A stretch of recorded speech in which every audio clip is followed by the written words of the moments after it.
You are abusing the sanctity of the parliament. Thank you, Honourable Speaker, sir. I rise here to oppose the Jammu and Kashmir Reorganisation Amendment Bill 2021. Sir, at the outset, I would like to express to this august House that I am deeply grieved and pained when I heard the Prime Minister, our Honourable Prime Minister, coining a term Andolan Jeevis in the context of a farmers' protests.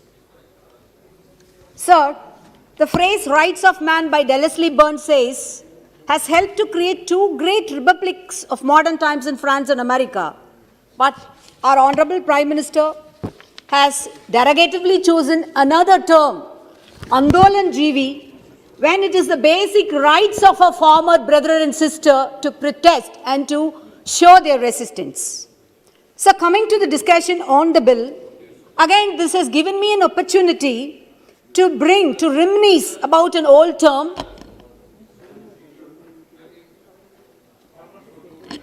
Sir, I am concentrating on the bill only, coming to the bill only. I am coming to the bill only. Or are you obsessed with Andolan GB? No, that is, I have every right to express my grief, sir. Now I am coming to. I am not yielding. This is, I have every right to express my grief and pain.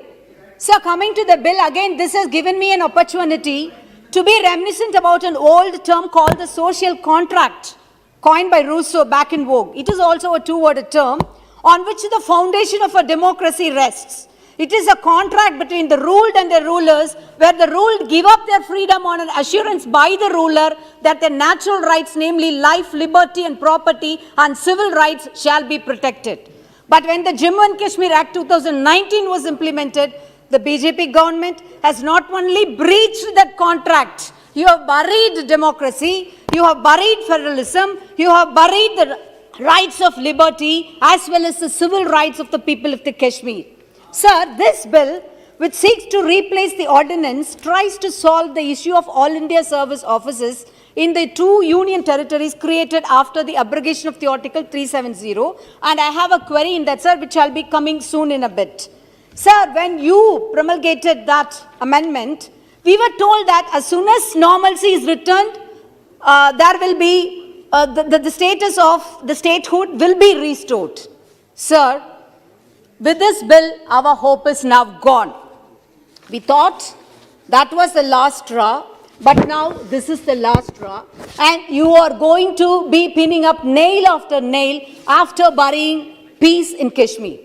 Sir, in August 2019, you not only bifurcated a state, but reduced its status to that of a union territory, thereby increasing the direct central hand in day-to-day management. Sir, I am reminded of the famous opening lines of Charles Dickens' Tale of Two Cities, which said, this is the best of times and this is the worst of times. I would say this is the worst of times that India has ever witnessed in her pages of history. The BJP government has imposed all the draconian laws. You have imposed CAA, you have imposed NRC, and now the draconian three anti-farmer laws, which were hanging like a Damocles sword above your head, and I'm sure definitely you will have repercussions in the forthcoming elections.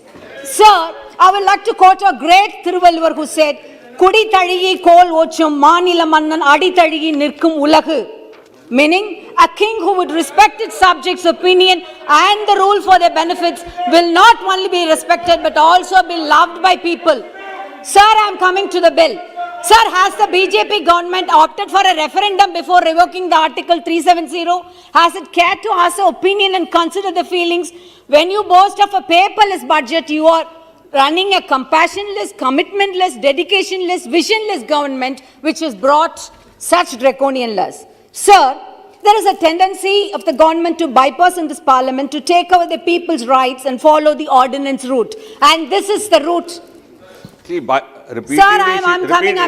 repeatedly she is saying that the parliament has been bypassed. Similarly, Mr. Hasnain Sahab also said, this bill was duly passed in this house, also in the other house. You are abusing the sanctity of the parliament.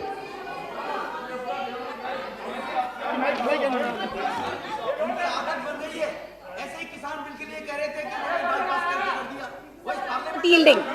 Sir,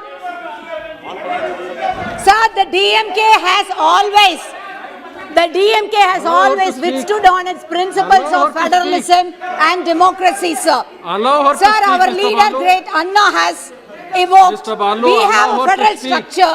That is why the framers of speaking. the constitution wanted a federal structure and not a unitary structure. I'm quoting our great leader Anna. Because many political philosophers have pointed out, India is so vast, in fact, that it has been described as a subcontinent. The mental health is so varied, the tradition so different, the history so varied, that there cannot be a steel-framed unitary structure here, unquote. Sir, by reducing the stature of J&K from a state into union territory, you have not only failed to bring administration closer to people, but rendered a serious blow to our freedom. Sir, coming to the bill, sir, I have a query in that bill, I said. Coming to the statement of the object and reasons of this bill, it states that Section 88 of the said Act provides that the members of the cadres of Indian Administrative Service, Indian Police Service and Indian Forest Service for the existing state of Jammu and Kashmir shall continue to function on the existing cadres. There is a huge deficiency of the officers of all India services in the Union Territory of Jammu and Kashmir. Sir, I am maybe forgiven for my ignorance, but I would like to get a clear explanation of this phrase, huge deficiency. What do they mean by this huge deficiency, sir? And it is supplemented by another sentence. The developmental schemes, centrally sponsored schemes and other allied activities suffer due to non-availability of all India officers in the existing cadres of the Jammu and Kashmir. As such, there is a requirement of merging it with Arunachal Pradesh, Goa, Mizoram, Union Territories cadres so that the officers in this cadre can be posted in the Union Territory of J&K to meet out any deficiency to come out. Sir, your government boasts itself on pioneering Atmanirbhar or self-dependence. If there is huge deficiency of the officers in the Union Territory of Jammu and Kashmir to meet out any challenges, then why not put more effort in making it as a more self-reliant from the local officers themselves? Why must we have to merge the cadre and have the region depend on the other states? So here also I am reminded of a quote by Rousseau who said, to form a state, not only the intelligent or the competent enter the contract, but all, both intelligent and the non-intelligent. As parties to agreement, all are equal, though in other ways they are dissimilar. This is the meaning of political equality. How to make this real? It is difficult to say, but equality is not a chimera, and it is the duty of the government to maintain equality in even appointing or in even the maintenance of the cadre status. Sir, the section, coming to section 3 of the bill, which amends section 88 again, it says, the officers so born or allocated on Arunachal Pradesh, Goa, Mizoram, and United Union Territories cadre shall function in accordance with the rules framed by the central government. Here the cat is out of the bag and the skeleton comes from the cupboard, because rules framed by the central government is the key sentence wherein the federal rights of the state are put at stake, and this is a nail straightly placed on the coffin of democracy and the federal structure.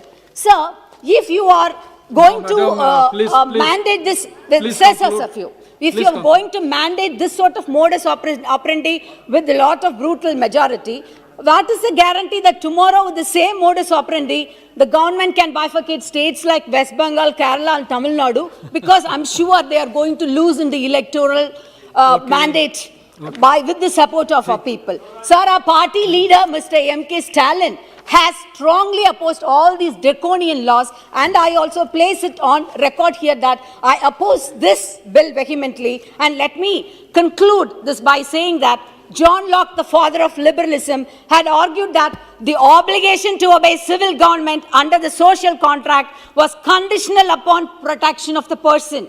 Sovereigns who violated these terms could be justifiably overthrown.